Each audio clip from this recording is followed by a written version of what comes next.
At 7:30 on September 18, 1944, Private First Class, Arthur Jackson pressed his body against a coral outcrop on Peleliu Island, watching Japanese machine gun fire tear apart the Marines to his left, 19 years old, 3 days on this island, 0 confirmed kills.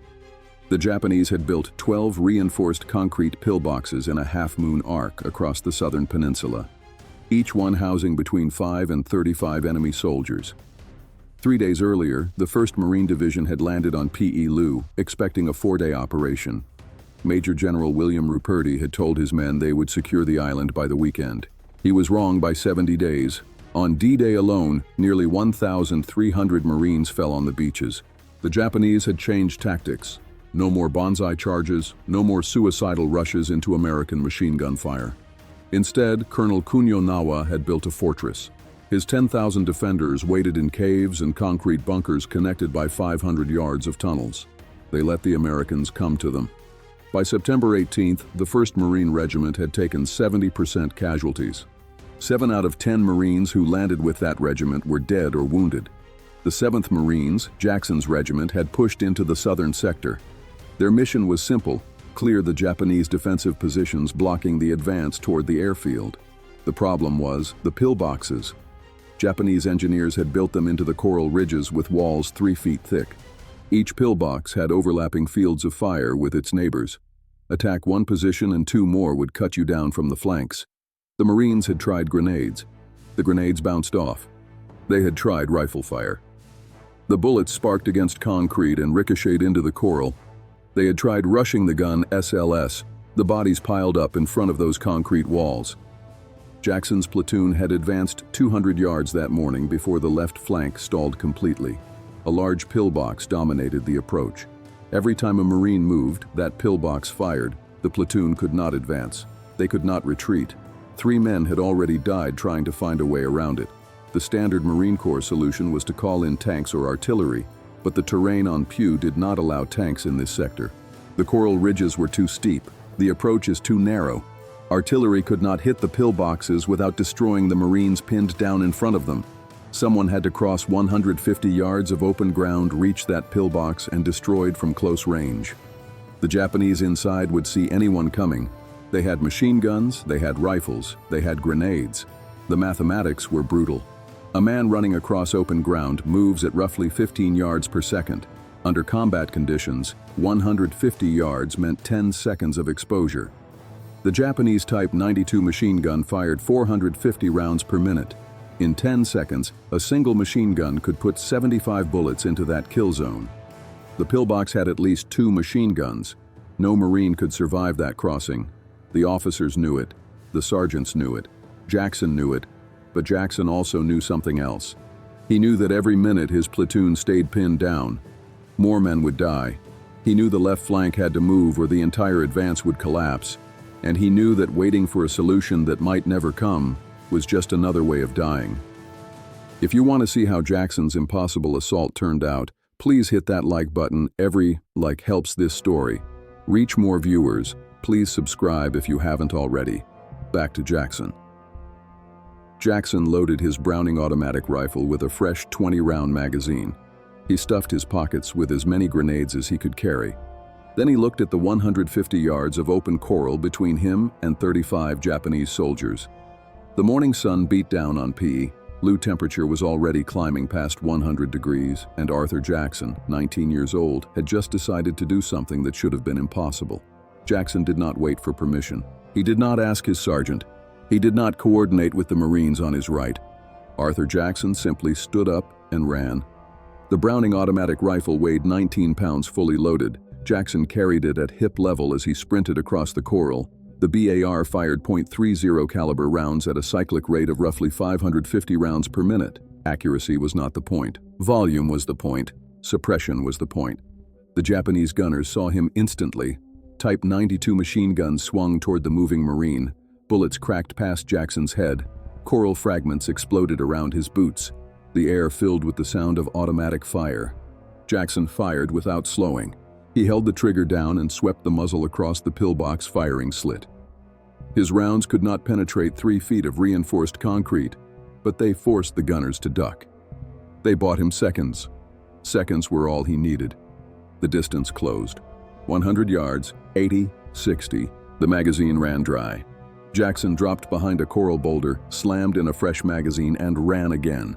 The Japanese fire intensified. Bullets kicked up dust inches from his feet. 40 yards, 30, 20. At close range, the geometry of the pillbox turned against its defenders. The firing slits that gave them overlapping fields of fire also limited their angles. Jackson reached the blind spot beside the main aperture. The Japanese inside could hear him. They could not shoot him. Jackson had not carried only ammunition. His pockets were filled with grenades, white phosphorus, and fragmentation. Another Marine following his charge carried something heavier. Plastic explosive. White phosphorus burns at more than 5,000 degrees Fahrenheit. It ignites on contact with air. Water does not extinguish it. Jackson pulled the pin on his first phosphorus grenade and shoved it through the firing slit. The screaming started immediately. Japanese soldiers stumbled out of the pillbox with their uniforms on fire.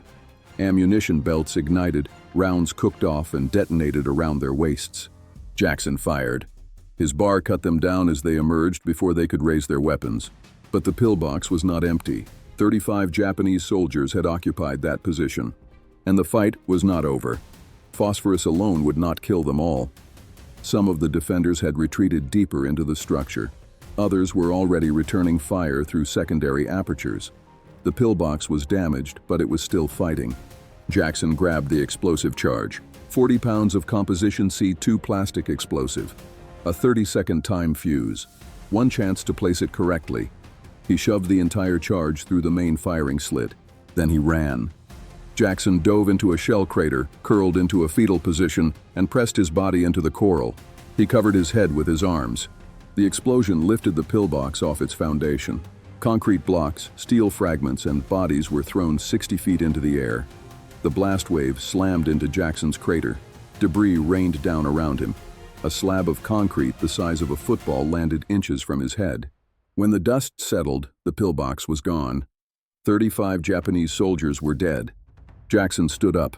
His ears rang, his hands shook. He was alive, and 200 yards ahead of his platoon. 11 pillboxes still poured fire into the Marine lines. The logical action was to return, report success, and let others deal with the remaining positions. Jackson did not do the logical thing. He reloaded his BAR, checked his remaining grenades, and began moving toward the next bunker. The second pillbox sat 80 yards northwest of the first. Smaller, 5 defenders inside, 2 machine guns covering the approach. The element of surprise was gone. Every remaining position had heard the explosion. They had seen their largest bunker vanish in a column of smoke and debris. They knew an American was coming. Jackson used the terrain. Peleliu's coral ridges formed natural channels between defensive positions. A man who understood the ground could move from cover to cover, exposing himself to only one pillbox at a time. Jackson had spent 3 days watching how the Japanese network functioned. He knew the blind spots. He approached the second bunker from the east. Jagged coral formations blocked the firing slit's angle. Jackson crawled the final 30 yards on his stomach, dragging the BAR across volcanic rock. The Japanese inside heard movement. They could not see him. They began throwing grenades blindly over the bunker wall. Type 97 grenades, 4-second fuses. Jackson counted the blasts, waited for the pause between throws, then moved. He reached the wall and pressed his back against the concrete. His phosphorus grenades were gone. He had used them all on the first position, but he still carried fragmentation grenades. He still had his BAR, and he had learned something from the first assault. Japanese pillboxes had ventilation shafts, small openings in the roof designed to vent smoke and prevent carbon monoxide buildup. The shafts were only 4 inches wide, too small for a grenade, but not too small for a rifle barrel. Jackson climbed onto the bunker roof. He located the ventilation shaft, a narrow opening cut into the concrete to vent smoke from sustained weapons fire. Jackson shoved the muzzle of his BAR into the opening and fired. 20 rounds went straight down into the confined space. The .30 caliber bullets ricocheted inside the concrete chamber. Japanese soldiers were struck where they stood. Jackson reloaded and fired again, another full magazine into the darkness below. When he dropped back to the ground, nothing inside was moving. 2 pillboxes destroyed. 10 remained. The third and fourth positions sat close together, built to support each other. Standard Japanese defensive doctrine. Each bunker covered the approach to its neighbor. Attack one, and the other killed you from the flank. Jackson could not assault either directly, so he used geometry. Both bunkers faced southwest toward the Marine lines. Their firing slits covered a wide arc, but directly between them there was a narrow dead zone, an 8-foot corridor where neither position could bring its weapons to bear. A man would have to run it perfectly straight. Jackson sprinted. He reached the third bunker before the defenders could reposition their guns. He jammed the BAR into the firing slit and fired until the magazine ran empty. Then he threw his last fragmentation grenade through the opening. He did not wait. Jackson moved immediately to the fourth bunker and repeated the process. Fire into the slit, then move. 4 pillboxes destroyed. Approximately 55 Japanese soldiers killed. Jackson had been fighting for less than 20 minutes. His ammunition was nearly gone. His BAR had jammed twice from overheating. The barrel burned his hands even through the wooden foregrip. He had no grenades left, no explosives, no phosphorus. A rational man would have stopped, fallen back, resupplied. Jackson did not. Through the smoke and dust, he saw Marines from his platoon beginning to move forward. His attack had broken the deadlock. The left flank was advancing. If he stopped now, the remaining 8 pillboxes would pin them down the same way they had pinned his platoon earlier. More men would die. Jackson checked his ammunition. 3 magazines, 60 rounds, 8 bunkers remaining. The mathematics no longer favored him. He moved anyway. The 5th pillbox was different. Larger than the previous 3, though smaller than the first. It had something the others lacked. A rear entrance. Japanese engineers had adapted. They knew Marines preferred flanking attacks, so they built escape routes, tunnels connecting bunkers to rear trenches. If attacked from one side, defenders could withdraw, reposition, and counterattack. Jackson did not know about the tunnel. He approached the 5th bunker using the same method that had worked before. Find the blind spot, close the distance, eliminate the defenders. He reached the wall and pressed his back against the concrete. He prepared to climb. A Japanese soldier came out of the ground 5 yards behind him. The rear tunnel exit had been camouflaged with coral rocks and palm fronds. Jackson had walked directly past it. The soldier emerged with a bayonet fixed to his Arisaka rifle and lunged at Jackson's back. Jackson spun and fired from the hip. The BAR's .30 caliber round struck the soldier in the chest. He collapsed backward into his own tunnel entrance.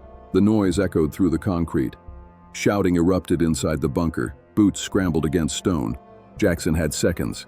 He dropped to one knee and fired directly into the tunnel opening. The narrow passage turned into a funnel. Anyone inside took rounds head-on. He emptied a full magazine in 4 seconds, slammed in his second-to-last magazine, and kept firing. When the shooting stopped, 3 Japanese soldiers lay dead inside the tunnel. The 5th pillbox went silent. 5 destroyed. 7 remained. But the situation had changed. The Japanese now knew where he was. They understood his methods. Colonel Kunio Nakagawa had established a communications network across Peleliu's defenses. Each pillbox could report to a central command post. Fire could be redirected. Reinforcements could be moved through the tunnel system. Jackson did not know that runners were already moving underground. He did not know his actions were being tracked. He did not know that orders had been issued to concentrate fire on a single target. What he knew was simpler. He could hear Marines advancing on his right. Rifle fire, sergeants shouting commands. His assault had broken the defensive line's cohesion. The Japanese were no longer controlling the fight. They were reacting to it. The 6th pillbox sat on elevated ground, 15 feet above the surrounding coral. Its position offered clear visibility. The defenders could see Jackson from 200 yards away. There would be no blind approach this time. Jackson checked his ammunition. 1 magazine left, 20 rounds. A Marine rifle squad appeared on his right. 6 men who had pushed through the gap he had created. Their sergeant saw Jackson crouched behind a coral outcrop. He saw the elevated bunker. He understood the geometry. He did not give orders. He pointed and led his men forward. 6 Marines and Jackson attacked at the same time from 2 directions. The Japanese gunners could not cover both approaches. They chose to fire on the larger group. While the rifle squad drew fire, Jackson moved. He climbed the coral ridge from the bunker's blind side. He found the ventilation shaft. He shoved the BAR into the opening and fired. 20 rounds, his last magazine. Every bullet counted. The 6th pillbox fell silent. The rifle squad had taken losses, 2 wounded, 1 dead, but they were still advancing. Jackson looked at his empty weapon, then at the 6 remaining pillboxes. For the first time since his assault began, he needed ammunition. He needed grenades. He needed help. Arthur Jackson was no longer invisible. Within minutes, the Japanese command post confirmed the destruction of 6 defensive positions in less than 30 minutes. 1 American had killed approximately 60 soldiers, and the response was already moving toward him. The southern perimeter was collapsing. Colonel Kunio Nakagawa faced a tactical problem. His entire defensive doctrine depended on interlocking fields of fire. Each pillbox protected its neighbors. Remove 1 position and the network weakened. Remove 6, and gaps appeared large enough for entire Marine platoons to exploit. Nakagawa responded immediately. He dispatched a counterattack force, 40 soldiers from his reserve company. Their orders were simple: seal the breach, kill the Marine responsible, and restore the defensive line. Jackson did not know reinforcements were coming. He was busy scavenging ammunition. Japanese Arisaka rifles used a different caliber than his bar, useless to him, but Japanese soldiers carried grenades. Jackson collected 7 Type 97 fragmentation grenades from the bodies around the 6th pillbox. He also recovered 2 Type 99 magnetic mines, designed for use against tanks. He could not find additional bar magazines. Near the 3rd bunker, he found a fallen Marine's M1 Garand. The rifle carried 8-round clips of .30 caliber ammunition, the same caliber used by his BAR. Jackson improvised. He stripped cartridges from the Garand clips and hand-loaded individual rounds into his empty bar magazines. Slow, tedious, but it gave him 40 rounds, 2 full magazines. The rifle squad that had helped take the 6th pillbox was reorganizing nearby. Their sergeant had been wounded in the shoulder, still functional, still issuing orders by hand signals. 1 Marine was dead, 2 were wounded, 3 remained combat effective. Jackson and the 3 Marines prepared to assault the 7th pillbox. Then the counterattack hit. 40 Japanese soldiers emerged from a tunnel entrance 200 yards to the north. They advanced in 2 columns. No banzai charge, no shouting. Just disciplined infantry moving through coral ridges with rifles ready. The Marines spotted them. The squad's bar gunner opened fire first. His weapon jammed after 3 rounds. Coral dust had fouled the action. He dropped behind cover to clear the stoppage. Jackson stepped into the gap. He braced his bar against a coral outcrop and fired controlled bursts. 5 rounds. Pause. 5 rounds. Pause. He could not waste ammunition. Every bullet had to count. The Japanese formation scattered. Some soldiers dove behind rocks. Others pushed forward, trying to close the distance. Their return fire intensified. Bullets cracked overhead. Coral fragments sprayed across Jackson's face. The 3 Marines added their Garands to the fight. 8-round clips, aimed fire. The sharp ping of empty clips ejecting cut through the chaos. Japanese soldiers fell, 10, 15, but more kept coming. They had numbers, they had discipline, and they had orders to retake the ground at any cost. Jackson's first magazine ran dry. He reloaded his last 20 rounds. The Marines were down to their final clips. The squad's BAR gunner had cleared his jam but had only 1 magazine left. The mathematics had turned against them again. 4 Americans, roughly 60 rounds remaining. 25 Japanese soldiers still advancing. Then the coral ridge behind the Japanese erupted in explosions. The 7th Marines had exploited the breach. 3 rifle platoons moved through the gaps Jackson had created, 40 Marines with rifles, bars, and grenades. They maneuvered behind the Japanese counterattack force and waited. The moment came quickly. The Japanese soldiers suddenly found themselves caught between 2 American forces, Jackson and 3 Marines in front, 40 Marines closing from behind. The crossfire was devastating. Japanese soldiers fell in clusters. Some tried to retreat toward the tunnel entrance. They did not make it. Marines cut them down before they reached cover. In less than 3 minutes, the counterattack was finished. 40 Japanese soldiers lay dead across the coral. The southern perimeter's last reserve was gone. 6 pillboxes remained. And now Jackson had ammunition. He had grenades. He had 40 Marines ready to follow him. 300 yards ahead stood the largest bunker complex on the southern peninsula. 3 pillboxes arranged in a triangle, mutually supporting, heavily manned. The Japanese had concentrated their remaining defenders here. Jackson checked his weapon, checked his grenades, looked at the Marines forming up around him. The final fight was about to begin. The triangle formation was the strongest defensive position on the southern perimeter. Each pillbox covered the approaches to the other 2. Roughly 30 Japanese soldiers were divided among the bunkers, supported by rifle pits and fighting holes connecting the positions.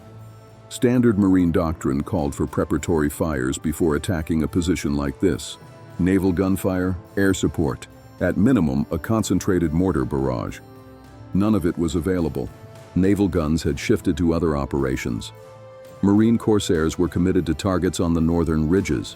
Mortar teams could not fire without risking Marines already advancing through the area. 43 Americans would take the triangle with rifles, grenades, and 1 man who had already proven that concrete walls could be broken. Jackson organized the assault in less than 2 minutes. No speeches, no hesitation. He used hand signals, pointed at positions, divided the Marines into 3 assault groups. Each group would hit 1 pillbox at the same time. If one attack stalled, the others would succeed. If one group was cut down, the remaining 2 would carry the position. The order was simple: move fast, close the distance, do not stop. Jackson gave the signal. The breach widened rapidly. 3 rifle platoons from the 7th Marines pushed through the gaps Jackson had created. 40 Marines armed with rifles, bars, and grenades. They maneuvered behind the Japanese counterattack force and waited. The timing was precise. The Japanese soldiers suddenly found themselves trapped between 2 American elements, Jackson and 3 Marines in front, 40 Marines closing from behind. The crossfire was immediate and overwhelming. Japanese soldiers fell in groups. Some attempted to retreat toward the tunnel entrance. They were cut down before reaching cover. In less than 3 minutes, the counterattack ceased to exist.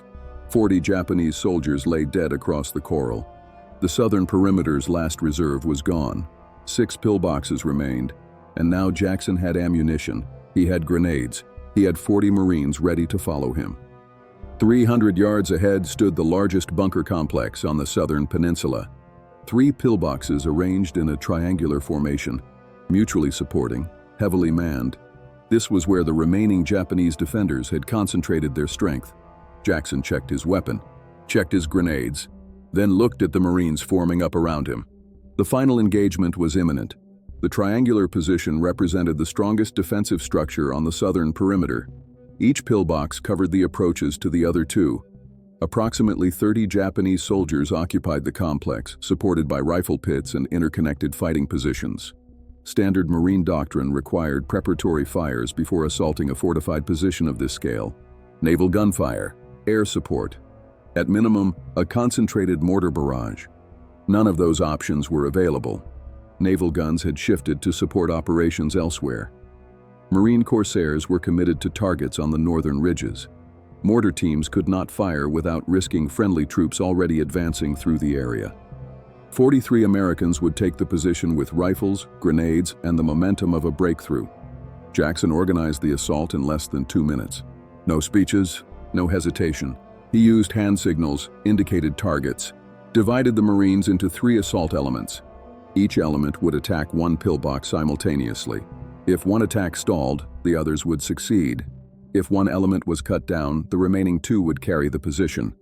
The order was simple: move fast, close the distance, do not stop. Jackson gave the signal. The breach expanded quickly. 3 rifle platoons from the 7th Marines flowed through the gaps Jackson had opened. 40 Marines armed with rifles, bars, and grenades. They maneuvered into position behind the Japanese counterattack force and waited. The timing was exact. The Japanese soldiers suddenly realized they were trapped. Jackson and 3 Marines in front of them, 40 Marines closing in from the rear. The crossfire was immediate. Japanese soldiers dropped in clusters. Some attempted to retreat toward the tunnel entrance. None reached it. Marines cut them down before they found cover. In less than 3 minutes, the counterattack was finished. 40 Japanese soldiers lay dead across the coral. The southern perimeter's final reserve was gone. 6 pillboxes remained. And now Jackson had what he had lacked before: ammunition, grenades, 40 Marines willing to follow him. 300 yards ahead stood the largest bunker complex on the southern peninsula. 3 pillboxes arranged in a triangular formation, mutually supporting, heavily reinforced. This was where the remaining Japanese defenders had concentrated their strength. Jackson checked his weapon, checked his grenades, then studied the Marines forming up around him. The final engagement was unavoidable. The triangular position was the strongest defensive structure on the southern perimeter. Each pillbox covered the approaches to the other 2. Approximately 30 Japanese soldiers occupied the complex, supported by rifle pits and interconnected fighting positions. Standard Marine doctrine called for preparatory fires before assaulting a fortified position of this scale: naval gunfire, airstrikes, at minimum a concentrated mortar barrage. None of it was available. Naval guns had shifted to support operations elsewhere. Marine corsairs were committed to targets on the northern ridges. Mortar teams could not fire without risking Marines already advancing through the area. 43 Americans would take the position with rifles, grenades, and momentum alone. Jackson organized the assault in under 2 minutes. No briefing, no hesitation. He used hand signals, marked targets, split the Marines into 3 assault elements. Each element would hit 1 pillbox at the same time. If one assault stalled, the others would succeed. If one element was destroyed, the remaining 2 would carry the position. The plan was brutally simple: move fast, close the distance, do not stop. Jackson gave the signal. He had changed the tactical situation across an entire sector of the island. Navy corpsmen reached Jackson within minutes. They cut away his blood-soaked trousers and treated the wound. The bullet had passed cleanly through muscle without striking bone or artery. Jackson would keep his leg. He would also keep fighting. 3 days later, still limping, Jackson was back in combat. Word of his assault spread quickly through the 7th Marines. Officers who had observed the attack from command posts began reporting what they had seen: a single Marine advancing alone against fortified positions that normally required company-level assaults. Pillboxes falling one after another. More than 50 Japanese soldiers killed. The regimental commander forwarded a detailed report to division headquarters. Division forwarded it to Corps. By the time Peleliu was declared secure on November 27th, Arthur Jackson's name had reached the desk of Admiral Chester Nimitz. The Medal of Honor recommendation was submitted in early October. The citation listed every pillbox, every engagement, every moment of the assault. The paperwork moved through the system with unusual speed. On October 5, 1945, President Harry S. Truman stood in the White House. 13 months had passed since Peleliu. The war was over. Japan had surrendered. Arthur Jackson, now 20 years old, stood at attention as the president placed the Medal of Honor around his neck. Truman read the citation aloud. 12 pillboxes, 50 enemy soldiers. Conspicuous gallantry and intrepidity at the risk of his life above and beyond the call of duty. After the ceremony, Jackson returned to Oregon. He had a medal. He had a limp that would never fully heal. And he carried memories that would follow him for the rest of his life. What those memories would do to him over the next 7 decades surprised everyone who thought they understood the hero of Peleliu. Arthur Jackson did not speak about Peleliu for decades. He returned to Portland. He married. He raised a family. He worked for the United States Postal Service, delivering mail. The war, for him, was something that had been survived, not something to be relived. He had changed the tactical situation across an entire sector of the island. Navy corpsmen reached Jackson within minutes. They cut away his blood-soaked trousers and treated the wound. The bullet had passed cleanly through muscle, missing bone and artery. Jackson would keep his leg. He would also keep fighting. 3 days later, still limping, Jackson returned to combat. Word of his assault spread quickly through the 7th Marines. Officers who had observed the action from command posts began submitting reports describing what they had witnessed. One Marine advancing alone against fortified positions that normally required company-level assaults. Pillboxes destroyed in succession. More than 50 Japanese soldiers killed. The regimental commander forwarded a detailed report to division headquarters. Division passed it to Corps. By the time Peleliu was declared secure on November 27th, Arthur Jackson's name had reached the desk of Admiral Chester Nimitz. The Medal of Honor recommendation was submitted in early October. The citation documented every pillbox, every engagement, every phase of the assault. The paperwork moved through the chain of command with unusual speed. On October 5, 1945, President Harry S. Truman stood in the White House. 13 months had passed since Peleliu. The war was over. Japan had surrendered. Arthur Jackson, now 20 years old, stood at attention as the president placed the Medal of Honor around his neck. Truman read the citation aloud: 12 pillboxes, 50 enemy soldiers. Conspicuous gallantry and intrepidity at the risk of his life above and beyond the call of duty. After the ceremony, Jackson returned to Oregon. He had a medal, he had a limp that would never fully heal, and he carried memories that would follow him for the rest of his life. What those memories did over the next 7 decades surprised many who thought they understood the hero of Peleliu. Arthur Jackson did not speak about Peleliu for decades. He returned to Portland. He married. He raised a family.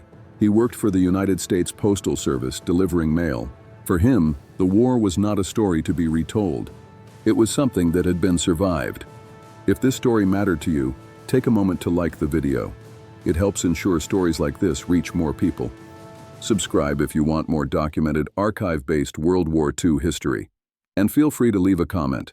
Where are you watching from, and have you ever heard this story before? Every comment helps keep these histories alive.